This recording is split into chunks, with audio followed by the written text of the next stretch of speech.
my whole life people stare at me and they are always asking me how I do things, and so I'm always used to people looking in that type of stuff. So when it comes to archery, it's no different than everyday living. I'm just out shooting now. It's just, the way of life. My name is Matt Stutzman. I'm from Fairfield, Iowa, and my sport is archery.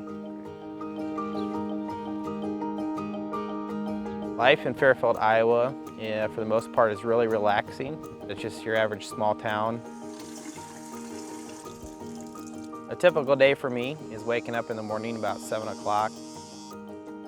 Kind of wake up for the day a little bit, I check my emails. Then I hit the range. Then I go home at 4 o'clock. The kids come home, play with them for a while outside, have supper, go to sleep, wake up, start the day all over again. Where do you want it? We're just gonna set it right here in line with 100 yards. I come down to Wapello every once in a while. I will blank bail, is what they call it, for about the first hour, hour and a half. At that point, I'm checking to make sure my breathing is the same every time. The way I hold the bow is the same every time. The way I release with my jaw is the same every single time.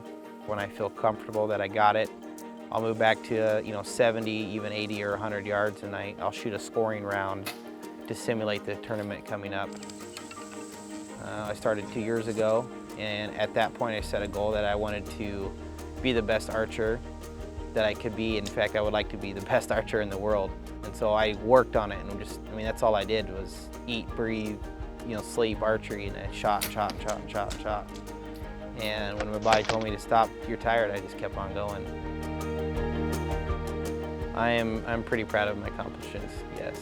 The stuff that I'm doing with my feet in a sport that usually you don't see somebody without arms doing and accomplishing is pretty fantastic, I should say. Makes me feel very proud of. Take my socks off. I would have to say the difference between me and the average Joe is the average Joe has arms, and I don't. On the same note, my feet are my arms too now, and every day I walk on my hands. When it comes to driving or even eating or something like that, I have to kind of, especially when I was younger, I had to figure out how I was going to be able to do that stuff. We're dipping eggs for Easter. Put your arm over my neck.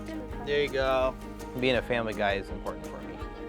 I really want to be able to support my family and make sure that they have, things in life that they need. So that drives me a lot to be able to give my kids the stuff that they need, and I'm willing to work towards that and do what it takes to get there.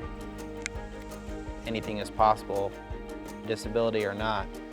You can do anything you put your mind to.